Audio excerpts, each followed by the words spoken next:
Hello and good morning, everyone. My name is JJ Billings, and if you haven't noticed because of my awesome lab coat, I'm a scientist. I'm very happy to talk to you today about something that may not seem so Eclipse-ish, and that is the new Neutron Reflectivity Simulator that we built in Eclipse ICE. And I'll go through all of that in a minute. What I'd like to say is that even though we have some science in here and it may not seem entirely related to Eclipse, the actual point of this talk is that you can do things with Eclipse that you might not have expected to normally be able to do. So let me tell you what I'm going to talk about, some of which is very brief. As far as neutron reflectivity goes, don't worry, I'm not going to spend this talk discussing neutron reflectivity per se. I'm going to give you a very brief introduction to it in case you haven't heard of it, and I mean very brief, like the world's shortest intro ever. I'm going to tell you about the problem that we were posed with and why we wanted to build a neutron reflectivity simulator into Eclipse. I'll tell you about the solution that we have, which is based on Eclipse ICE. I'll explain what ICE is, but the long and short of it is that Eclipse ICE is a version of Eclipse for modeling and simulation.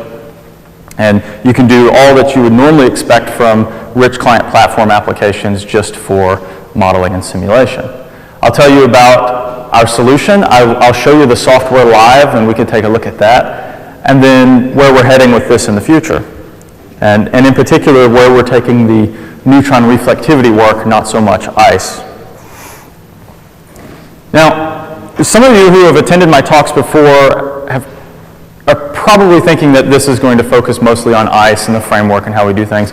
But actually, this is focusing on an application and how we needed to extend ICE to best serve that application space. So there's a little bit on ICE, but mostly this is actually on what we had to do to meet some customer needs with Eclipse in the science realm. So with that, I'll tell you a bit about neutron reflectivity, and I mean a very, very small amount about neutron reflectivity. It's kind of, I wish I could say that it was like taking a bowling ball and throwing it at something and seeing how that bowling ball bounces off, because bowling balls are really nice. They don't have charge, they're heavy, and you might expect that that's kind of how a neutron would behave. But you might also expect that, well, maybe a neutron is like how an ocean wave will bounce off of a pier or something like that. But in fact, it's both, right? This is wave-particle duality, so there's no simple way to just say this is what happens. Basically, we'll just say neutrons come in, and if we look at the small cartoon here on the right, neutrons come in at some angle and they hit a material, and then they bounce off at that same angle, just like light in a mirror. And so this is called specular reflectivity. And what that lets you do, that lets you calculate things like the thickness of the material, it lets you calculate mass densities and all sorts of stuff, and more powerful beams of neutrons will give you a higher resolution. It'll give you better signal to noise and all sorts of things. And so here's a plot of what this looks like. What we have in the blue is a simulated result, and what we have in the red is actual data. And you can see it has these little fringes on it, and that's because as the angle changes, the neutrons reflect off in different ways. So as you kind of move the angle between the beam and the normal, it changes in different ways. And so that's essentially what we're talking about here. Now, where do we do this type of thing? We do it at very, very large facilities. This is the Spallation neutron source at Oak Ridge National Laboratory. And that big building there, so there's the curved building, that's kind of office space for the scientist. And then everything behind that is actually the facility. Over in the back near the mountains is where they generate the protons that later generate the neutrons. And in this long building where the red lines are is where the instruments are. And somewhere around the end of that is a very tiny instrument that will fit in a space about this big that does neutron reflectometry. And that is the liquids reflectometer BL4B. What we do in that case is we have kind of two pieces of glass or some other substrate, and we put a liquid in between them, some sort of liquid thin film, and then they put that into the beam line, and they get out results like I showed previously. So that's the scientific problem that we're looking at. And then it turns out that in reality there are computing problems to deal with. So when someone goes and they do one of these experiments, it takes a lot of time to set it up. It takes a lot of time to run it. It takes a lot of time to herd all the graduate students in the room to get them to do the data analysis. And none of the tools that can help with this are actually very easy to use. So that's what we do on my team. I lead the scientific software team at Oak Ridge National Laboratory, and our colleagues at the SNS came to us and said, well, we kind of have a tool, but maybe you can help us out. And they said, we really need a production-ready Neutron Reflectivity Simulator. We need something where users can go to a website, they can download it, they can download the tutorials, maybe the tutorials can be embedded inside of it, and this will help them out. They said, our users are experimentalists, they're not computing people. They do not want to have to write the code on their own, and they definitely don't want to have to do things like compile it.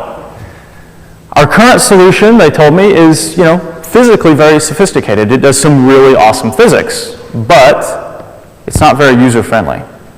And they said, we give it to users, we do distribute it, but once they kind of leave here, we don't support it or do anything like that. And we need to move to a sustainable model where the users have support and our experimentalists are not writing code to do this and then passing it out to users. And basically just software guys go do your thing and maybe check back in with us when you have questions about the physics. So I'm actually a physicist by training. I'm a theoretical astrophysicist, and so I said, yeah, sure, we can do this, no problem. Maybe in the future I'll think twice. The goal was to port this existing solution that they had. And they said, well, we have this solution, and it works. Maybe you can just take it and port it. Yeah, sure, no problem. I grew up on Fortran 4. I eat scientific codes for lunch. What do you got? Well, you kind of learn sometimes you have an easy goal, but their tool was written in Excel. It was like, wow, okay, that's bad. And so then I said, okay, well, is there anything else you want to tell me?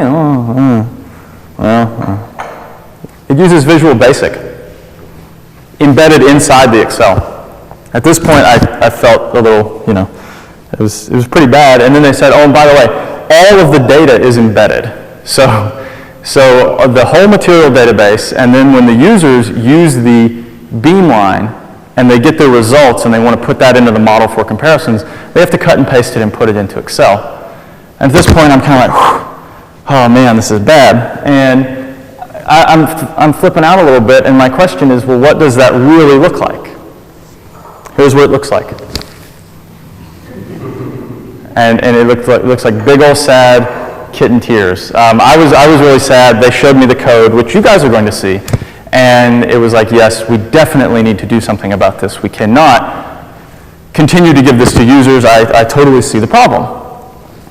This is the tool. This is everything squished into the Excel workbook. You'll note, if you look at the top, this is actually running on Linux. The calculation will not run on Linux. You can open it in read-only mode in LibreOffice or something like this, but you can't actually run it. You can see that your charts overlap your data, and all this stuff over here, all this information about the various tiles. Do users really need that, or is that scratch space? What's going on? In the top left up there, you can see in column A, there are some instructions on how to run the thing. You hit Control L to load, etc. These were actually buttons at one point, and they were implemented in ActiveX, and then Microsoft said no more support for ActiveX in Excel, and the whole thing broke. And so this is their situation, and I could see, yeah, they needed some help. The fact of the matter is that users only interact with all of this. Users only interact with the stuff in the yellow and the stuff in the blue on the left. All of this other stuff is intermediate data that's just generated and it's thrown out there. Maybe in the end they'll copy their plots and move on. So that was enlightening. And then I looked at their materials database. This is just another sheet in the worksheet, and that's a problem. You never want to have essentially have your data, your reference data, especially a database of it, compiled right into your code. Yeah, and then you distribute your code out to a whole bunch of people, and what if you need to actually change that database? Well, you have to change your entire code.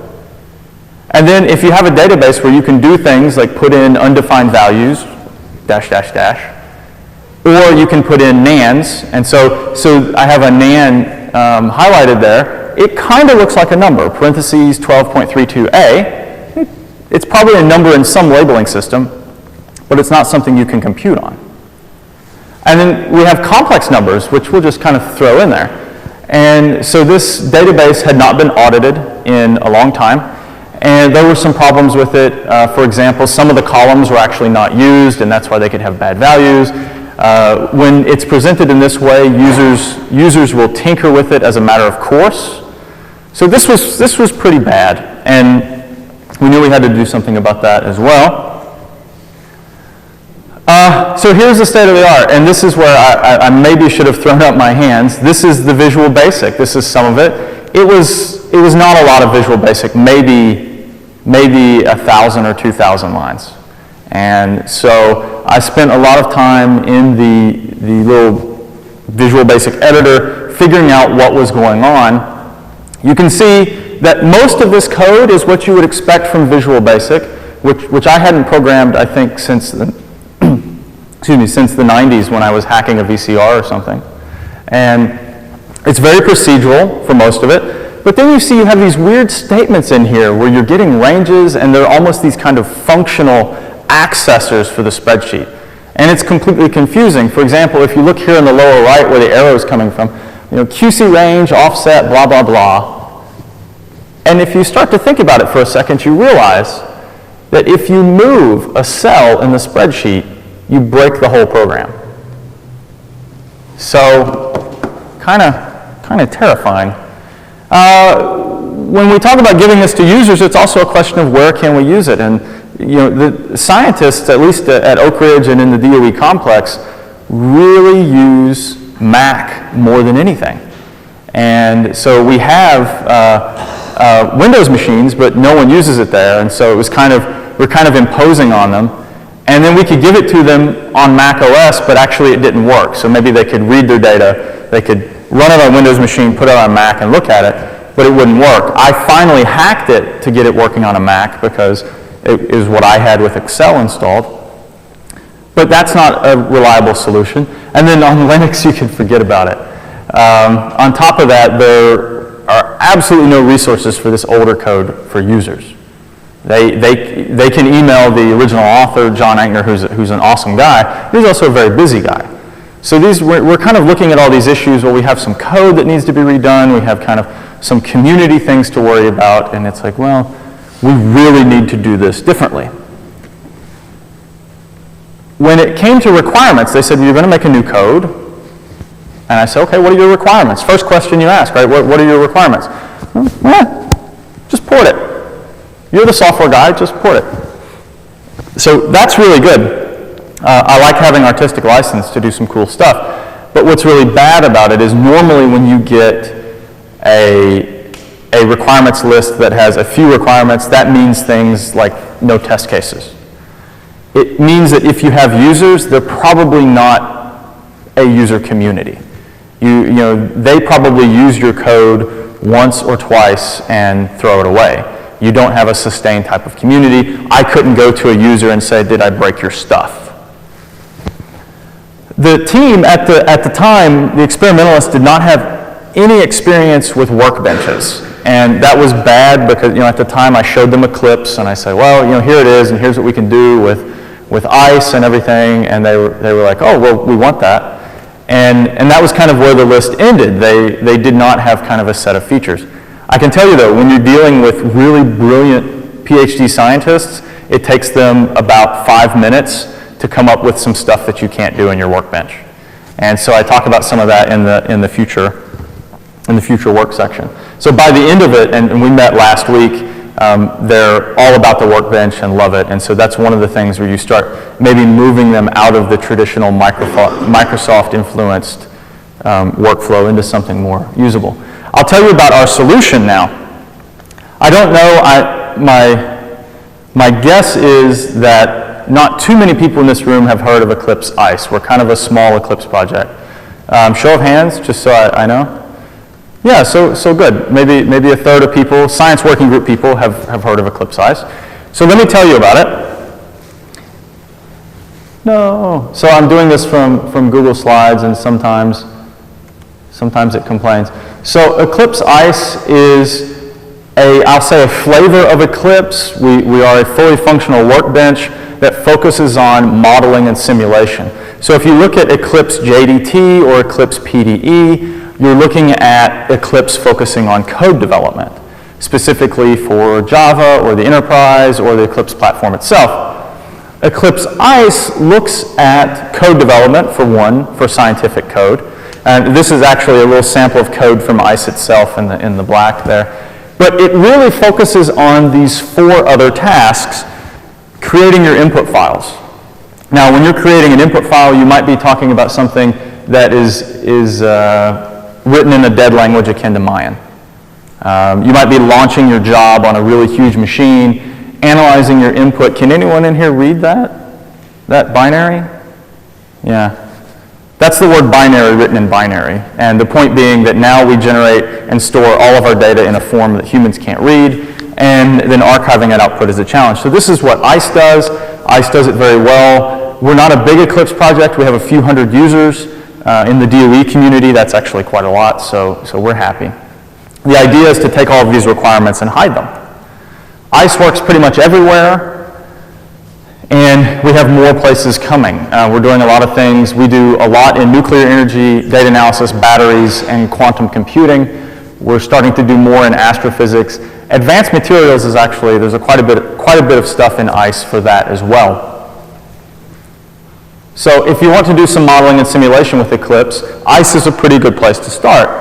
And given this task of creating this neutron reflectivity simulator, since the requirements were not lengthy, maybe I could take some artistic license and do some things in a way that would expand ICE, but also solve the problem better. So most of what we needed was already there. ICE can do plotting. It has modeling and simulation tools for marshalling and unmarshalling data, handling this and that. And it's really made for doing it. But it's not really made for working with experimental data so much. It's made for working with simulation codes on remote machines or locally and stuff like that, and showing you visualizations, but not looking at experimental data and doing fits. This is the plot from the earlier slide. This is done in Nebula, in Nebula's SWT-XY-GRAPH, which we use in ICE, and it works well. So we can do these things. But the primary design challenge that the scientists gave me was make it work like Excel. Okay, what does that mean? What does make it work like Excel mean? So do you want editable tables? Do you want a one-to-one feature correspondence with Excel, to within reason? We're not going to hook COM up to the workbench or anything. And does it mean use Visual Basic? And so if we're looking at these questions and we're kind of asking these things, given the design of ICE, which is shown here in this picture, can we just put whatever we want into tables? Can we just take something, if they're going to give us random material data, can we just kind of marshal it into tables? We can use tables. We have all sorts of built-in table data structures that work just fine. But if someone gives us kind of a random material, can we somehow put that in there? So the answers to these questions are yes. We can definitely have editable tables and do all sorts of cool things. We will give them one-to-one correspondence with features as much as possible. We're not using Visual Basic. And yeah, we can go ahead and make a couple updates to the data structures in the client that make it much easier to do neutron reflectivity and materials simulations. So the first thing we wanted to do to accommodate this, we could take the materials data and put it into some of the data structures that we use for modeling and simulation, but it wasn't ideal because the materials information was, we'll say maybe it had multiple scopes. And you'll see that in a minute. In one case, you want to look at one set of materials properties. In one case, you want to look at another. ICE's data structures can handle that, but ICE's UI generates a static form, a static Eclipse form. Now, it is dynamically updated based on the data, but the structure of that form, the way it's laid out, doesn't change. So if you have a data structure, you pretty much get one view of it, unless you write another tool to handle it. We also want to be able to handle generic types. So if someone subclasses our material to add more properties, or if someone does some other special thing with a material, we still want that to show up in the UI exactly like you would expect. This would help us save API, and it would make it a lot easier. So what we did was we actually started using Nattable and GlazedLists. GlazedLists handle generic types, which is really fantastic. They also do dynamic updates, so if the list changes, they post an update to you. And so when you have a generic like that, imagine that your data structure can handle a double, it can handle a float, it can handle a class, it can handle whatever. How do you draw that on the screen without knowing anything about the type, right? I mean, the type is erased at runtime. How do you just draw it on the screen?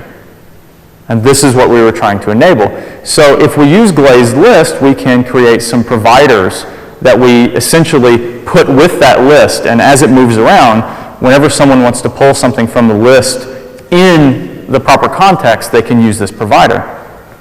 It's very handy because Nattable, which is also part of Nebula, can read that provider and render it on the screen. So what we get is a list component in ICE, which is a new data structure that we made on this, that has all the hooks that we need for modeling and simulation and this Neutron Reflectivity calculator, as well as a tool that works well with Nattable. So we're quite happy about that. And this is what we got. So this is the same data. It's in the same data structure, which is that list component. It's a minimal amount of new API, but I'm showing it in two completely different ways. These properties are all available. You'll notice the table over there is organized differently. Thickness is not in there. Roughness is not in there. Scattering cross-sections are not in there. But under the hood, these are all stored generically in the same type of structure. And so what we did was we created this provider class. You can subclass it and change it with a very small amount of code, and then it will render multiple ways in the UI without having to write new UI pieces. That's very, very handy. And we love this. Actually, it was such a great addition that we're now using it all over the platform. There was a bunch of code that we had where we said, let's just base it on our new list component. And so it turned out in the end that porting this Excel code actually decreased the amount of code we had because it allowed us to refactor a bunch of our data structures. Formulas. Now this is the first, everyone thinks of Excel, they think of formulas. And well, this is a tricky thing. Formulas are difficult. They're very hard to handle. Can ICE do it? So could someone say, A1 plus A2, equals A1 plus A2 and get a value out of it? What if we wanted to handle multiple ones at once? If we wanted to handle a whole kind of set of them, could we do something like that? And could it be in the Excel language or something close? So what we decided to ask was the question, can we do this with scripting? Could we do this with Python so we take it a step beyond Excel? We didn't want to just repeat Excel. We wanted to maybe take it beyond that. So we tried this with Eclipse Advanced Scripting Environment, and it worked. Of course, this is while we wait on Nattable 1.4. Ideally, we'll have multiple tiers. We'll kind of have tiers of ways people can interact with it. They can put in formulas in the Nattable, or they can use a scripting environment to do more complex things. This is the Eclipse Advanced Scripting Environment. It's called EASE. This is an example from their website. It's very cool. It gives you Python access in the workbench. We had no need for this in ICE before this project, and so we went ahead and grabbed it and put it in. It's very easy to use, and you just pop it in there. I'll show you some code from ICE. This is one of the Python scripts, and I'm not going to read through it. I'm just going to roughly tell you what it does.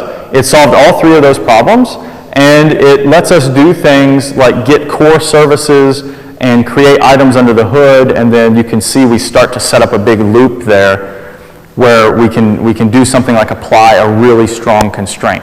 We can say let the layers only have this thickness because of some physical reason. And that gives us a whole lot of control over what we do, and this runs in the workbench, which I'll show you in just a second. See Tracy Miranda's talk next if you want to see more about where this is going. I'll show you the live demo real quick. And I've already run this, so this is going to take a couple minutes because I think I only have about 5 minutes left. So this is the ICE workbench.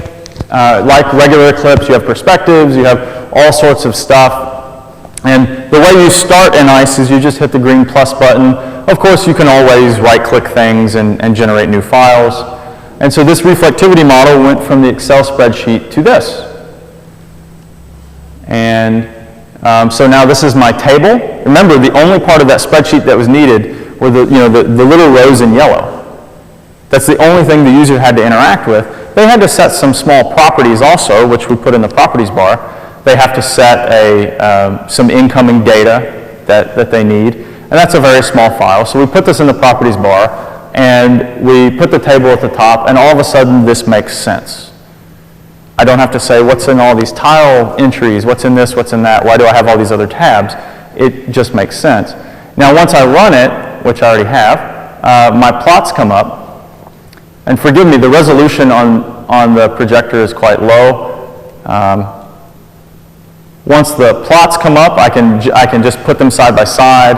I can also change it to a log plot if I want.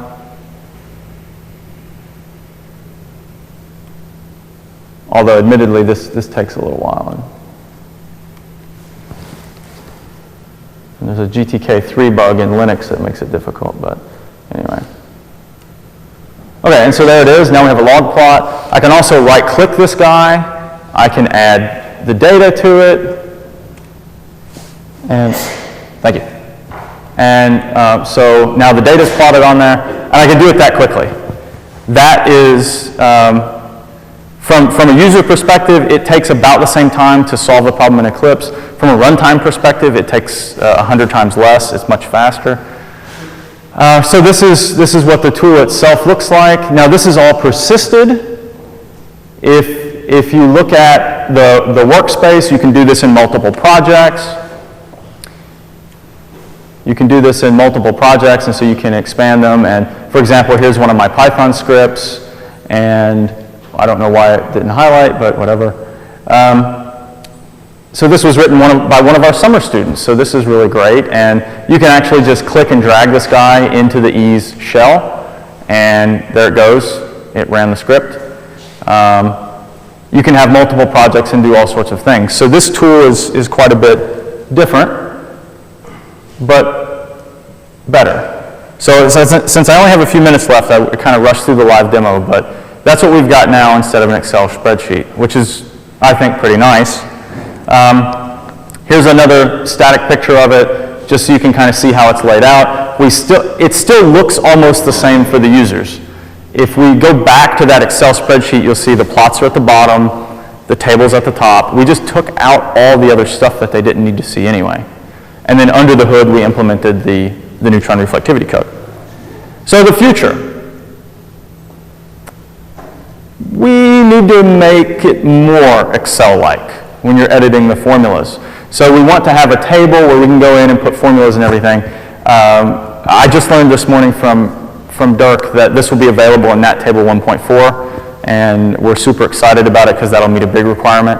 We're also integrating this with ORNL data servers so that folks at the beamline can just go ahead and they can do these neutron reflectivity calculations and then just put them straight onto the server. We'll probably do that with Git or something so that people can change the calculations and the simulations and then just store it back, and we get into what's called simulation lifecycle management.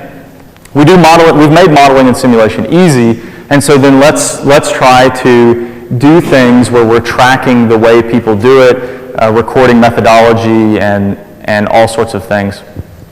And then can we look at those results and kind of do machine learning and figure out things that they wouldn't get on their own. We might have more information about this at EclipseCon North America 2016, so I just wanted to throw that in there so you would know what the future looked like. I'm not going to take a bunch of time on the collaboration outlook, but I always like to throw this in there. If anyone wants to work with us on this or any other piece of ICE, let me know. We're a very open team. We love to work with the community. That's why we're so involved in the science working group. So if you want to know more about this or anything, just let me know. You can get involved in development. You can give us stuff to do. We're happy to do it. And we have funding available for internal projects and some strategic external projects, but we definitely want to work with people. We have mailing lists, and they're both developer and user lists. So there's plenty out there, plenty of ways to get involved, and we hope if you're interested, you will. So thank you very much. I came in, I guess, a minute or so early, which is great. I'd love to answer any questions that you have, and you can go to these sites for more information. Also, though, please evaluate this talk. So log on and do that, +1, 0, -1, and I'll go ahead and go back to the question slide for anyone who wanted to get the QR codes. So, thank you.